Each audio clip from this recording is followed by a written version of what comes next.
Salut chers élèves, j'espère que vous allez bien. Alors la vidéo que nous présentons là, c'est en quelque sorte une vidéo de synthèse. La synthèse ici porte sur la résolution des équations dans C. Donc, dans notre activité de synthèse, nous avons une équation de degré 3 et la première question qu'on vous demande, c'est de montrer que cette équation admet une racine imaginaire pure. Alors le déroulé de la solution de cette activité vous permet de savoir aussi comment est-ce que vous faites pour pouvoir déterminer, de montrer qu'une telle équation admet une racine réelle. Donc tout comme on peut vous demander de montrer que ça admet une racine imaginaire pure, vous devez être capable également de montrer que ça admet une racine réelle. Donc sans plus tarder, attaquons-nous à la résolution de cette activité pour voir comment est-ce qu'on fait pour résoudre ce type de questions.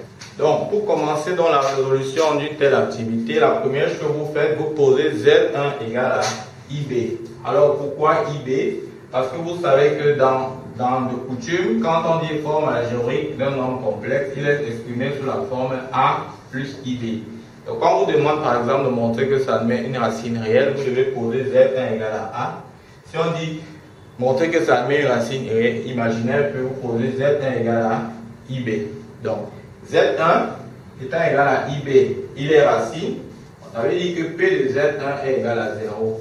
Donc, en remplaçant par tous les Z de par IB, nous avons donc IB au cube moins 3 plus 3i facteur de IB au carré plus 3 plus 8i facteur de IB et enfin moins 9, moins 3, moins 9i. Donc, quand vous avez écrit cela, égal à 0. Donc, quand vous avez écrit cela, la deuxième chose que vous devez faire, vous devez développer, réduire et mettre votre expression sous la forme algébrique. Parce que quand on l'écrit comme ceci, vous voyez que les valeurs Z qui étaient là étaient en complexe. Maintenant, quand on écrit le B là, plutôt c'est un réel. Donc, il y a la possibilité de la mettre sous forme algébrique, c'est-à-dire de pouvoir séparer la partie réelle et la partie imaginaire. Donc, en faisant un développement, la première chose que vous allez obtenir que vous aurez 3b carré moins 8b moins 3 plus i facteur 2 moins b au cube plus 3b carré plus 3b moins 9 égale à 0. Voilà. Donc, quand vous avez fait ce développement et que vous allez chercher à séparer la partie réelle et la partie imaginaire, c'est-à-dire à mettre sur une forme algébrique, voilà ce que vous allez obtenir après le développement. C'est très simple. Je vous laisse vérifier. Donc, pour continuer, un nombre complexe est nul si sa partie réelle et sa partie imaginaire sont tous deux nuls. Donc, cela va nous conduire à 3b carré moins 8b moins 3 égale à 0 moins b au cube plus 3b carré plus 3b moins 9 égale à 0. Nous avons dans un système où nous devons déterminer les valeurs de b. Quand vous avez un système comme celui-ci, j'espère que vous me voyez bien. Quand vous obtenez donc un système comme celui-ci, vous devez prendre une équation, déterminer ses solutions et prendre ces solutions, voir si ces solutions vérifient la deuxième équation. Prenez donc ce qui vous arrange, ce que vous semblez que vous allez déterminer les solutions rapidement. Comme moi, par exemple, je vais prendre la deuxième équation qui est 3b carré moins 8b moins 3 égale à 0. Donc, quand je fais le discriminant de cette équation, vous allez avoir delta égale à 64 moins 4 facteur de 3 facteur de moins 3 qui va vous donner 64 plus 36 qui donne 100. Et donc la racine de delta va vous donner 10. Et c'est comme... Bien, racine de delta donc étant égale à 10, nous avons donc les solutions B qui va vous donner, en calculant, vous allez avoir B qui va donner 8 moins 10. 8 moins 10 sur 6, c'est-à-dire ça va vous donner moins 1 tiers. Et B qui va vous donner 8 plus 10 sur 6, ça va vous donner 3. Donc quand vous prenez donc cette solution, vous venez remplacer dans la deuxième équation que vous voyez là. Voici la deuxième équation. Vous prenez la valeur de b qui est égale à moins 1 tiers, vous remplacez. Prenez la valeur de 3 qui est égale à b égale à 3 que vous remplacez. Et puis vous retenez la valeur qui va vous donner 0. Donc parmi les deux valeurs, je vais prendre la valeur 3, c'est-à-dire 3 au cube, moins 3 au cube, plus 3 facteurs de 3 au carré, plus 3 facteurs de 3, moins 9.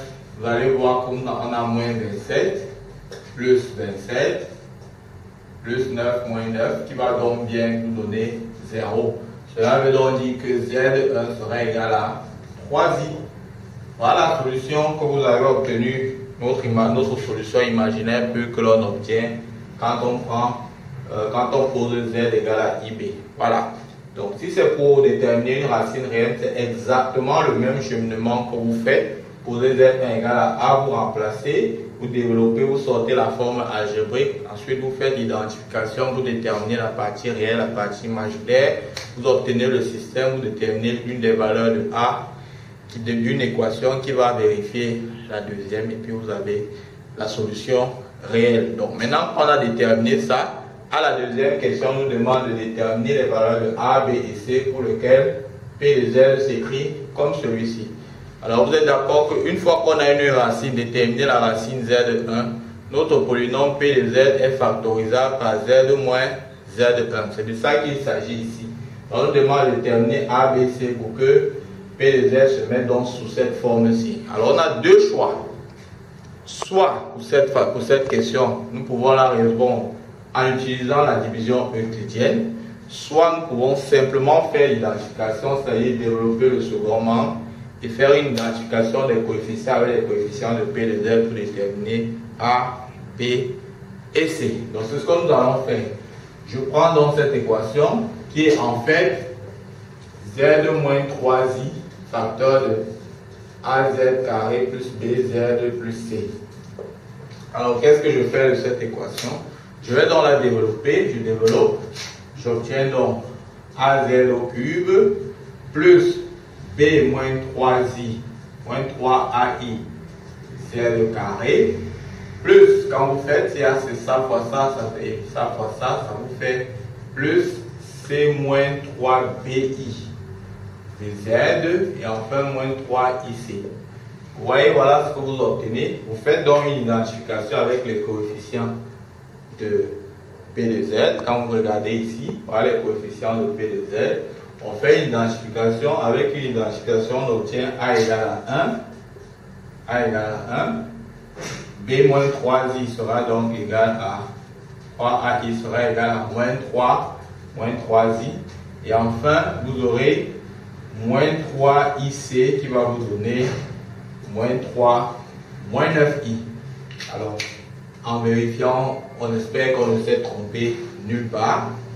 Donc, en continuant, on a donc la valeur de A. À partir de là, on peut déterminer la valeur de B connaissant que A égale à 1. Donc, les moins 3 ils vont se simplifier. On va obtenir B égale à moins 3. Et quand vous allez remplacer, vous allez obtenir également que C serait égal à 3 moins I. On sans trop se tromper, vous pouvez développer. Vous allez obtenir que,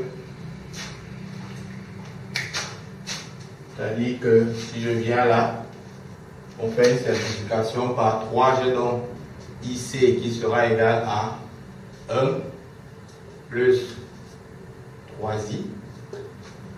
Maintenant, je divise partout par C, ça va me donner C égale à 1 plus 3i divisé par i, en multipliant par moins i, on aura donc 3 moins i. Voilà la valeur de C que l'on obtient. Quand on a donc ça, notre polynôme P de Z va donc devenir P de Z sera égal à Z moins 3i facteur de Z carré moins 3Z plus 3 moins i. Voilà. Donc, résoudre P de Z égale à 0 va donc déterminer, revient donc à faire la résolution de ce produit-ci. J'ai donc Z moins 3i facteur de Z carré moins 3Z plus 3 moins i égale à 0. Ça nous conduit à Z moins 3i égale à 0, c'est-à-dire Z égale à 3i, ou à Z z carré moins 3z plus 3 moins i égale à 0. Ici, c'est un polynôme de degré 2, vous devez calculer delta, son discriminant qui va nous donner 9 moins 4 facteur de 3 moins i, c'est-à-dire ça va nous faire 9 moins 12 plus 4i, qui sera égal à moins 3 plus 4i. Vous aurez un delta qui est complexe, qui a une partie réelle, une partie imaginaire non nulle. Vous allez déterminer la racine de delta. Comme on a vu comment est-ce qu'on fait pour déterminer la racine de delta précédemment, vous allez faire exactement la même chose pour déterminer directement les valeurs de Z1 qui seront donc 1 moins i et de Z2 qui seront 2 plus i. Je vous laisse donc dans cet exercice pour pouvoir vérifier ces résultats.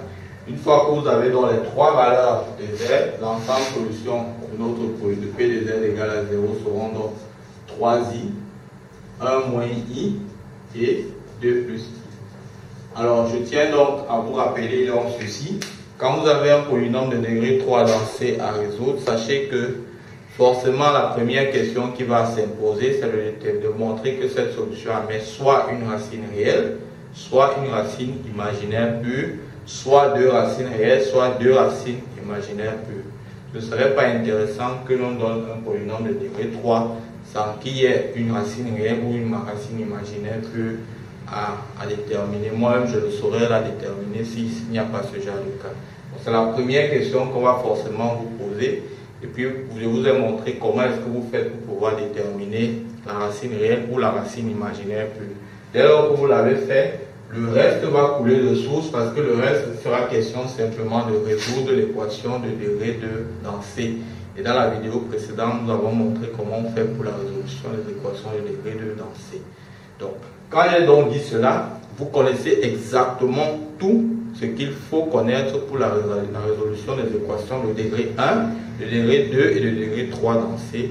Cette première partie sur les nombres complexes est donc terminée.